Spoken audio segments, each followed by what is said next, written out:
नमस्कार, good evening, बहुत स्वागत। भारत एक्सप्रेस देख रहे हैं आप। 5 की पड़ताल लेकर हाजिर हूं मैं रोहित पोखरियाल आपके साथ। लोकसभा चुनाव के सेकंड फेज को लेकर बीजेपी और विपक्ष के बीच वार पलटवार का दौर तेज है। इस बीच प्रधानमंत्री नरेंद्र मोदी ने पूर्व प्रधानमंत्री मनमोहन सिंह के एक बयान का हवाला देते हुए कांग्रेस पर तुष्टीकरण को लेकर जोरदार प्रहार किया। इस पर सियासत 7वें आसमान पर पहुंच चुकी है। प्रधानमंत्री नरेंद्र मोदी ने राजस्थान की चुनावी रैली में कहा कि अगर कांग्रेस सत्ता में आती है तो वो लोगों की संपत्ति को मुसलमानों में बांट देगी, माताओं बहनों के मंगलसूत्र भी बचने नहीं देगी।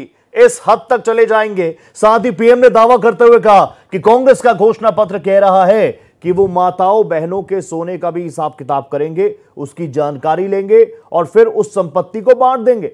उधर प्रधानमंत्री नरेंद्र मोदी के इस बयान पर विपक्ष ने जोरदार पलटवार किया। राहुल गांधी ने कहा कि पहले फेज के मतदान में निराशा हाथ लगने के बाद नरेंद्र मोदी के झूठ का स्तर इतना गिर गया कि घबराकर अब जनता को मुद्दों से भटकाना चाहते हैं। तो वहीं एआईएमआईएम चीफ असदुद्दीन ओवैसी ने भी पीएम मोदी के बयान पर निशाना साधते हुए कहा कि मुसलमानों को घुसपैठिया बुलाया गया और कहा कि उनके ज्यादा बच्चे होते हैं। 2002 से लेकर अब तक मोदी की बस एक ही गारंटी रही है, भारत के मुसलमानों को गालियां दो और वोट दो। प्रधानमंत्री के इस बयान के बाद सियासी गलियारों में बातचीत का सिलसिला बहुत तेज हो गया है। वार पलटवार काफी तेज है। इसी को लेकर सार्थक चर्चा करेंगे, लेकिन उससे पहले देखिए रिपोर्ट।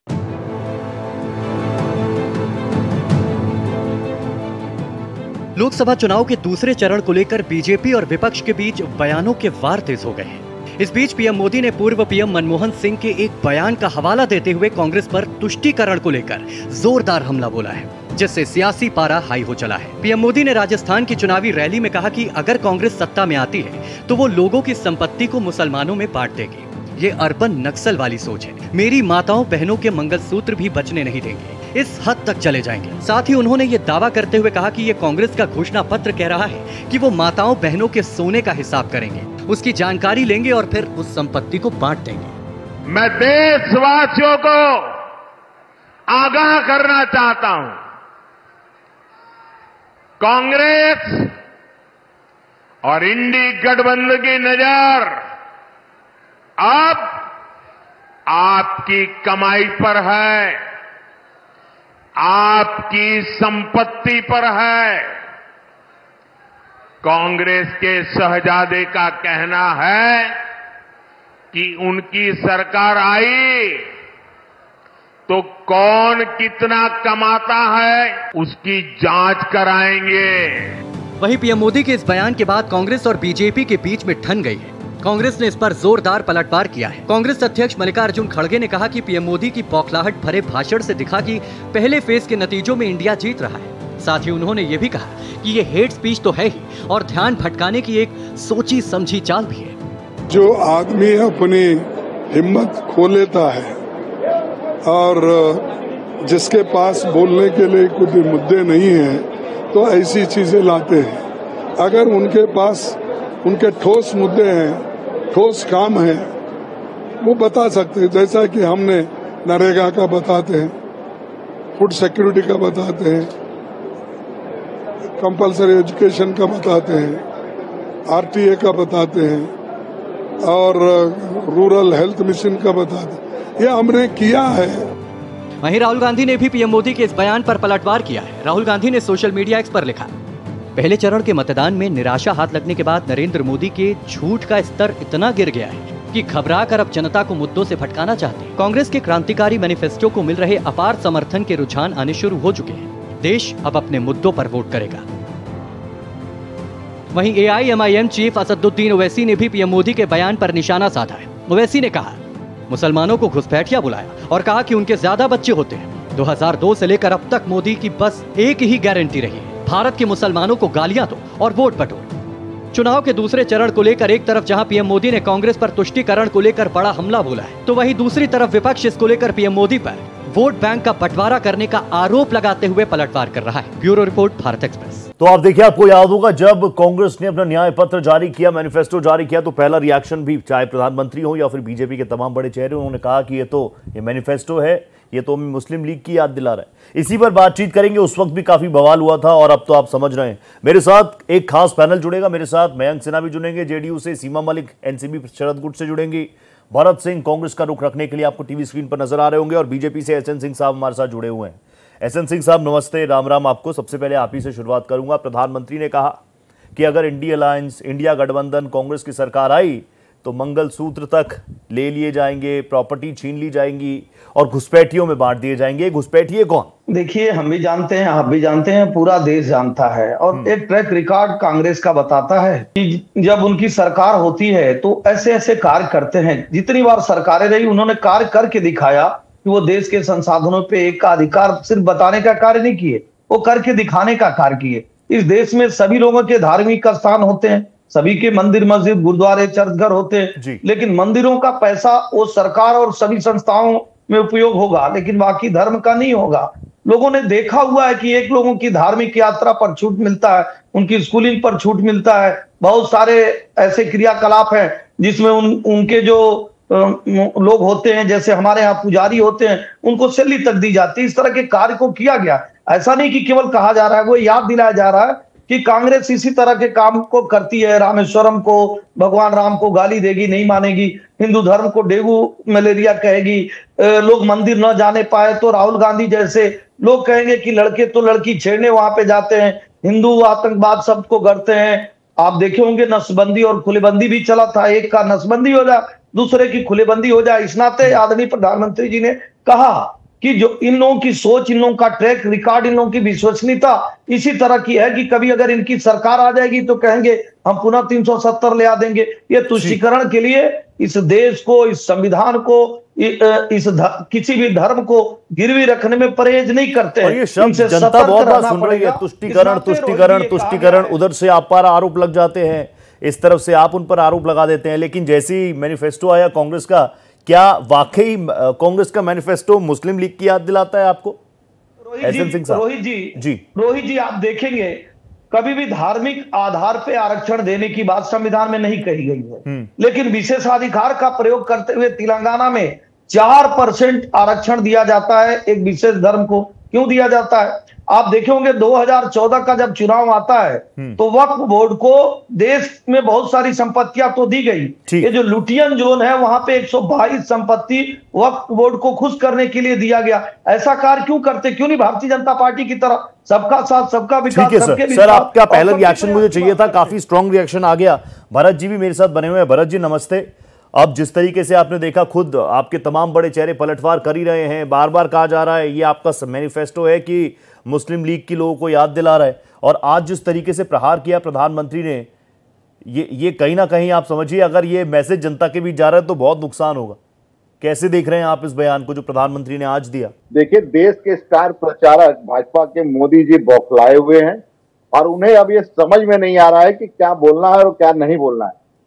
जिस तरह से हमारा मैनिफेस्टो इस समय जन जन में एकदम खुशी की, कहते हैं ना, खुशी का माहौल लाया जा रहा है, उस तरह से परेशान हो गए हैं मोदी जी। अब इसका काट क्या निकाला जाए? अब देखिए, भाजपा के प्रवक्ता महोदय बैठ के जिस तरह से कह रहे हैं कि मुस्लिम लीग की याद दिला रहा है, मुसलमानों का याद दिला रहा है। हमारे पूरे मैनिफेस्टो में आप बता दीजिए मुझे, कहीं भी उस पे कहीं भी दिख रहा है आपको मुस्लिम या कुछ भी नाम दिख रहा है या अलग से कुछ समझ में आ रहा है? सिर्फ क्या है ना रोहित भाई, इनको तकलीफ इसलिए है ना कि जो हम सबको इतना अच्छा मैनिफेस्टो लेके आए हैं, और हर महिला हो, चाहे वो युवा हो, चाहे वो बेरोजगार हो, चाहे वो किसान हो, चाहे वो मजदूर हो, जो सभी को हम कुछ ना कुछ दे रहे हैं, उसे ये बौखलाए हुए हैं। देश के प्रधानमंत्री को ये याद रखना चाहिए था कि जब उन्होंने नोटबंदी किया था, वो कह रहे हैं ना कि देश की महिलाओं का गहन जो है जेवर भी गिरवी कर देंगे, मंगलसूत्र भी गिरवी रख देंगे, तो देश के प्रधानमंत्री ये भूल गए? जब उन्होंने नोटबंदी किया था, उस समय नोटबंदी के समय क्या देश की महिलाओं को, बहनों को उन्होंने पूछा था? कितनी महिलाओं की शादियां टूट गई, कितनी बहनों की जो है घर नहीं बसा? वो सब याद है कि नहीं भाजपा को? सिंह साहब को याद है कि नहीं याद है? और आज जब देख रहे हैं कि मैनिफेस्टो से जब जन जन में जो है एक खुशी की लहर दौड़ी है, और वो पहले चरण के चुनाव में वो दिख रहा है कि कहीं ना कहीं भाजपा का सुपड़ा साफ हो रहा है। 102 सीटों पे जो चुनाव हुआ है उसमें कहीं ना कहीं इंडिया को एक बहुत बड़ी बढ़त मिल रही है। मुझे लगता है कि भाजपा 10-15 सीट भी नहीं पा रही है, और यही वजह है कि अब जो है वो विकास पे बात नहीं करेंगे, वो जो है महिलाओं के अत्याचार पे बात नहीं करेंगे, वो रोजगार पे बात नहीं करेंगे, वो तुष्टीकरण पे बात करेंगे, वो हिंदू मुसलमान पे बात करेंगे, वो मंदिर और मस्जिद पे बात करेंगे। जो दिख रहा है इस समय आप के चैनल पे बैठे हैं और सिंह साहब, और दूसरी तरफ नरेंद्र मोदी जी का जो भाषण है वो एक बौखलाहट से भरी हुई जो है, मुझे लगता है ये भाषण है। ठीक है, एसएन सिंह साहब का रिएक्शन ले लेते हैं। रोहित जी कर रहे हैं रोहित जी, हमारे मित्र जो कांग्रेस के नेता हैं, इनको अभी याद दिलाना चाहूंगा, 5 राज्यों का चुनाव हो रहा था और बात हो रही थी कि मुद्दों की, लेकिन मुद्दे पे ये लोग बात नहीं किए। डेंगू मलेरिया शुरू किए भाई, राम की बात को लेकर शुरू किए। मैं 5-6 चीजें याद दिलाना चाहूंगा। साबानो केस में आपने क्या किया, पूरा देश देखा, संविधान बदलने का कार्य किया। श्रृंगार गौरी केस में आपने क्या किया, क्यों पूजा बंद कराने का कार्य किया। राम मंदिर के विरोध में क्यों वकील खड़ा करने का कार्य किए। धर्मांतरण पे रोहित जी आप बताइए, आज तक धर्मांतरण पे कांग्रेस क्यों नहीं बोलती है। रोहित जी, मैं तो आपके जिम्मेदार चैनल से अपने प्रवक्ता कांग्रेस से पूछना चाहूंगा, 3 तलाक का क्यों नहीं समर्थन, 3 तलाक पे जब कानून आया क्यों नहीं आप समर्थन करना चाहते। लव जिहाद पर क्यों नहीं बोलते हैं, क्या दिक्कत हो जाएगी अगर आप बोल देंगे कि रोहिंग्या जो वो बाहरी हैं, क्यों आप उनका समर्थन करने पे लग जाते हैं। क्यों योगा भारत का हो जाता है, भारतीय जनता पार्टी का हो जाता है, क्यों गंगा भारत की और भारतीय जनता पार्टी की हो जाती। आप भी तो 2 शब्द बोल सकते हैं, लेकिन केरल में जब कोई हिंदू महिलाओं के साथ अत्याचार होगा नहीं बोलेंगे, क्योंकि एक विशेष धर्म चाहे कुछ भी करे वो छूट आप देंगे तो वो याद दिलाने का कार्य करेंगे। आप भगवान राम को क्यों नहीं मानते, क्यों रामेश्वरम को नहीं मानते। आपने इसी तरह का चाल चरित्र किया। जो आदमी रोहित जी पार्लियामेंट अटैक का जिम्मेदार होता है, जो 26/11 की घटना का जिम्मेदार होता है, उसके लिए सारे विपक्षी नेता 12 लोग चिट्ठी लिखकर सुप्रीम कोर्ट में देते हैं, माफीनामा से लेकर, और रोने का कार्य करते हैं, जो टुकड़े टुकड़े गैंग के साथ खड़े हो जाते हैं। आपने क्या कुछ नहीं किया। आज जो पाकिस्तान अधिकृत कश्मीर है रोहित जी, वो किन कारणों से है, किन प्रेम प्रसंगों के कारणों से है। ये कहा जाता है ये लव जिहाद जो है, लैंड जिहाद नहीं, ये कांग्रेस का भी एक धोखा जिहाद है रोहित जी। ये धोखा जिहाद इस नाते हम लोग याद दिला रहे हैं कि बड़े धोखे हैं इस राह में। इस नाते जनता को प्रधानमंत्री जी याद दिला के चल रहे हैं कि याद रखिएगा, भारत और पाकिस्तान का बंटवारा होता है। पाकिस्तान की जितनी हिंदुओं की जमीन होती है वहां के सरकार की हो जाती है, और भारत की जितनी जमीनें होती है वो वक्फ बोर्ड की हो जाती है। भरत जी का भी रिएक्शन लेना जरूरी हो जाता है। भरत जी, अलग अलग प्लेटफॉर्म से एक आ जा रहा है, कई ऐसे टीवी पैनलिस्ट थे जो पहले कांग्रेस का रुख रखते थे लेकिन आजकल बीजेपी में चले गए हैं, वो कह रहे हैं कि राम से इतनी दिक्कत क्यों है, रामेश्वरम से इतनी दिक्कत क्यों है, सनातन से इतनी दिक्कत क्यों है, हिंदुत्व से इतनी दिक्कत क्यों है। किसी भी कांग्रेसी को ना हिंदुत्व से दिक्कत है, ना राम जी से दिक्कत है, ना सनातन से दिक्कत है। जो हिंदू है वो सनातनी है। मैं भी एक हिंदू हूँ, मैं भी सनातनी हूँ, मगर ढोंगी सनातनी नहीं हूँ। भाजपा के नेताओं के जैसा, देश के प्रधानमंत्री के जैसा मैं कोई ढोंगी सनातनी नहीं हूँ। और जिस तरह से ये कह रहे हैं कि भाजपा जो है कांग्रेस पार्टी राम के नाम से भागती है, नहीं नहीं नहीं, राम के नाम से भागते ही है। राम को ये लाएंगे रोहित भाई, अब ये राम को लाएंगे। मतलब ये देखिए, जिसने इस धरती पे हम सबको लाया, अब ये उनको लाएंगे। ये स्लोगन चलाते हैं, भगवान राम का मंदिर बने है कि राम को कौन लाएगा और कौन नहीं लाएगा। कल ये बोलेंगे कि भैया पूरे भगवान को हमने लाया है। तो देखिए, अभी भी चैनल पे बैठ के ये जो है भरत जी अच्छा भी लग रहा है, क्योंकि वो जब कोर्ट में केस था तब कहा गया राम काल्पनिक, रामेश्वरम का वो सेतु काल्पनिक, तमाम चीजें कही गई थी, लेकिन अच्छा लग रहा है, बदलाव अच्छा है, देश की जनता को अच्छा लग रहा होगा। भरत जी देखिए, रोहित जी यही फर्क है। बोलिए जी बोलिए सर, बोलिए।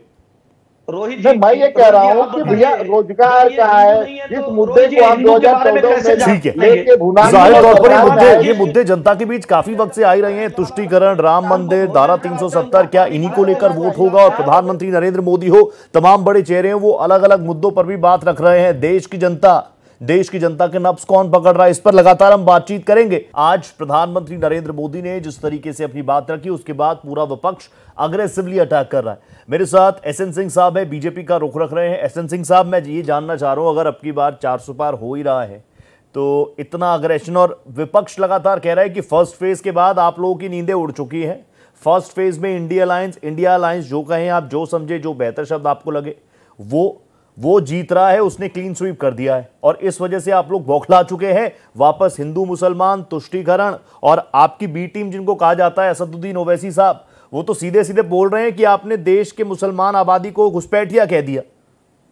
तो रोहित जी, अगर डिबेट करने से कोई चुनाव जीत जाता तो कांग्रेस तो हमेशा से डिबेट करती रही है, हमेशा से बोलते रहे हैं। अभी 17 छोटे बड़े चुनाव हो चुके 2014 के बाद, लेकिन जीते तो नहीं कहीं पे, हमेशा हार ही मिली है। लेकिन मैं एक बात जरूर कहना चाहूंगा कि मुद्दे की बात हो रही थी अभी 7 राज्यों के चुनाव जब हो रहे थे, उदयनिधि स्टालिन क्या बोलते हैं, किस मुद्दे की बात करते हैं? हिंदू धर्म को डेंगू और मलेरिया कहते हैं। इनके सहयोगी प्रियांक खड़गे, जो खड़गे साहब के लड़के हो, हिंदू धर्म को एक बीमारी कह रहे हैं। आज जिनके साथ बिहार में मिलकर चुनाव लड़ रहे हैं, शिक्षा मंत्री है भाई। भरत जी आ रहा हूं आपके पास, भरत जी इसके बाद तुरंत आपके पास आ रहा हूं।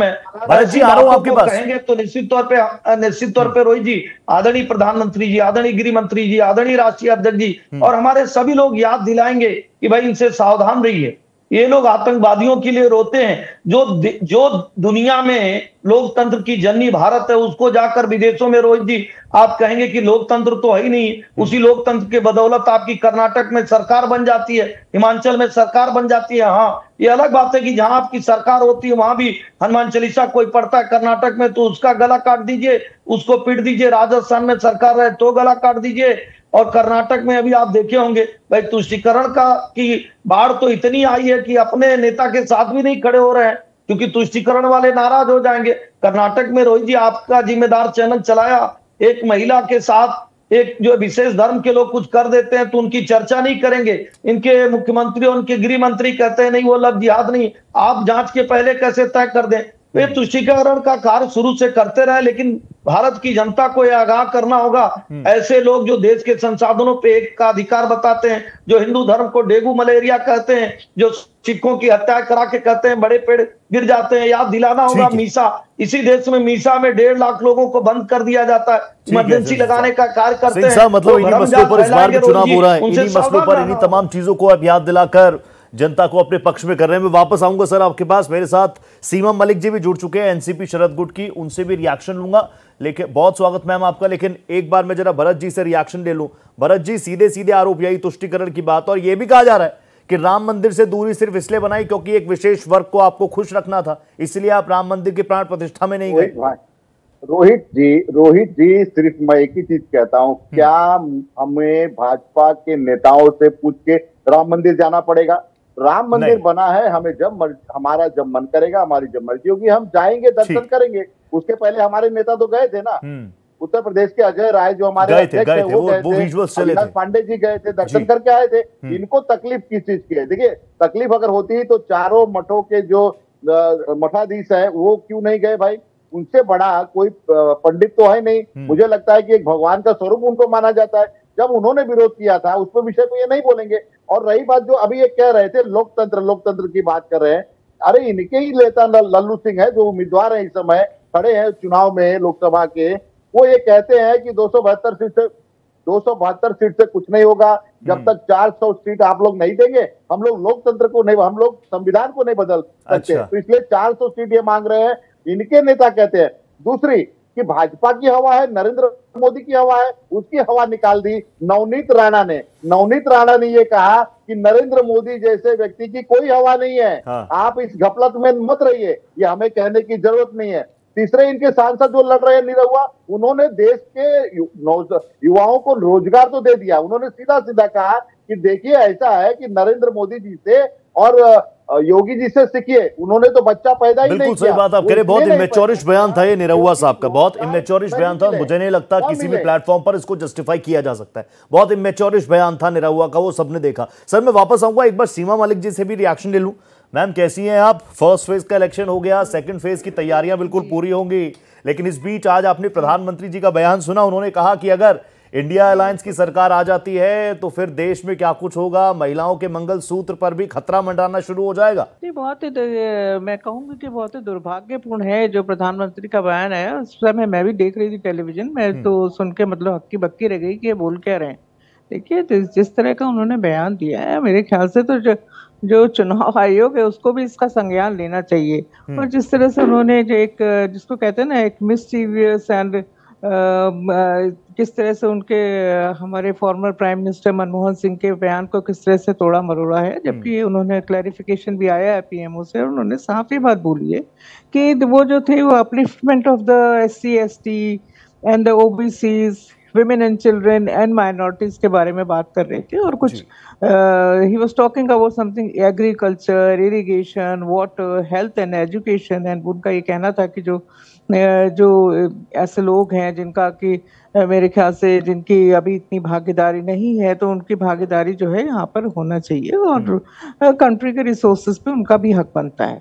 तो उस बयान को इस तरह से मोड़कर और इस तरह की बातें करना कि वो आपके गहने तक ले लेंगे, स्त्रियों का सोना ले लेंगे, आपका मंगलसूत्र लेके मुसलमानों को भी बांट देंगे, तो this is a divisive, destructive and polarising politics है, और कुछ भी नहीं। सीमा जी प्लीज आप ही कंटिन्यू कीजिएगा, काफी देर से आपका इंतजार था, थोड़ा देरी से आप जुड़ी, क्योंकि मैं लगातार ये देख रहा था महाराष्ट्र में भी अब चुनाव है, सेकंड फेज में महाराष्ट्र की भी सीट्स पर चुनाव है, और मैं अजीत पवार साहब को भी सुन रहा था, शरद पवार साहब को भी सुन रहा था। इस बार समीकरण बदलते हुए नजर आ रहे हैं, क्योंकि शिवसेना में टूट हो गई, एनसीपी अजीत पवार साहब उस तरफ चले गए।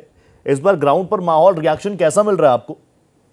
देखिए, ग्राउंड पे माहौल हमारे बिल्कुल फेवर में है, और मैं आपको बताती हूँ एमवीए की 70% सीट्स आएंगी, एक अच्छी विजय होगी एमवीए के महाराष्ट्र में। आप देखिएगा सब आज जो कुछ भी चीजें हैं, जिस तरह की पॉलिटिक्स ये लोग कर रहे हैं, उसको पूरा देश देख रहा है, और इस बात को महाराष्ट्र के लोग भी देख रहे हैं, और एक पूरी लहर है हमारे एमवीए के लिए। आप देखिएगा हम लोग की बहुत अच्छी जीत होगी वहां पर, और जिस तरह से इन्होंने कभी भी लोगों की मूल्य समस्याओं पे कभी भी ध्यान नहीं दिया है। आज भी महाराष्ट्र में किसानों का क्या हाल है, कोई भी उन्होंने चीजें नहीं करी है, चाहे वो सूखा हो, चाहे किसानों की समस्या हो, चाहे महिलाओं के साथ जो कुछ हो रहा है वो भी इस देश ने देखा है। किस तरह से उन्होंने मतलब महिलाओं के साथ जो वेदर इट इज रेस्टलर्स हो, चाहे मणिपुर हो, आज मणिपुर में चुनाव है, और देखिए किस तरह की वहां पर माहौल है, ये सब जानते हैं। ठीक है, यानी ग्राउंड पर माहौल एमवीओ को काफी जबरदस्त मिल रहा है। जल्दी से एसएन सिंह साहब के पास में जा रहा हूं, बिल्कुल लास्ट के वक्त कुछ मोमेंट्स मेरे पास बचे। एसएन सिंह साहब, आपने जवाब नहीं दिया, इग्नोर कर दिया आपने असदुद्दीन ओवैसी को।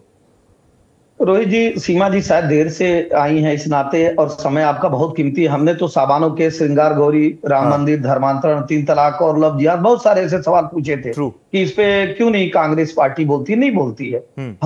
हमारी बहन कह रही थी कार्यों पे, मुद्दों पे चर्चा ही नहीं करते हैं। मुद्दों पे चर्चा करेंगे तो हम बताएंगे पंजाब में इनकी सरकार रहती है, मादक द्रव्यों की तस्करी बढ़ जाती है, राजस्थान में इनकी सरकार आती है वो गला काट प्रतियोगिता हो जाती है, छत्तीसगढ़ में इनकी सरकार आती है गेम से लेकर गोबर तक घोटाले हो जाते हैं, कर्नाटक में इनकी सरकार है, आप देख ली कोई हनुमान चालीसा नहीं पढ़ सकता। ऐसे कार्य बहुत सारे करके दिखाए। मैं तो रोहित जी ये कहूंगा, मुद्दे जरूर है, मुद्दे वो जरूर है कि भारतीय जनता पार्टी एक तरफ से 10 साल में जो विश्वसनीय कार्य की है, अंत्योदय की परिकल्पना को पूरा की है, किसी के घर में उजाला की है, किसी को उजाला दी है, किसानों को सम्मान निधि है, झोपड़ी को बड़े महलों में बदलने का कार्य की है, निश्चित तौर पर 17 बॉर्डर में कॉरिडोर बनाई, 102 सीमा जी 20 सेकंड, लास्ट 20 सेकंड है मेरे पास। सीमा जी प्लीज, बहुत सारे 20 सेकंड सीमा जी, छोटा सा रिएक्शन दे दीजिए। जी सर, मैं देर में आई हूँ, मुझे थोड़ा चांस दीजिए बोलने का। मैम वक्त इतना ही इजाजत देता है। चाहती थी सर कि आज अगर इन लोगों ने कुछ काम किया होता, मुझे पता नहीं पहले इन्होंने क्या बोला है, पर देखिए अगर इन्होंने कुछ काम किया होता तो आज प्रधानमंत्री को इस तरह का स्टेटमेंट देने की जरूरत नहीं पड़ती। ठीक है, भरत जी कंक्लूड कर दीजिए, 20 सेकंड ही है बस मेरे पास, शायद मैं ओवर जा रहा हूँ। भरत जी कंक्लूड कर दीजिए। मैं ये कह रहा था, सिंह साहब को ये नहीं पता है कि उत्तर प्रदेश में महिलाओं के साथ किस तरह से अत्याचार हुआ, किस तरह से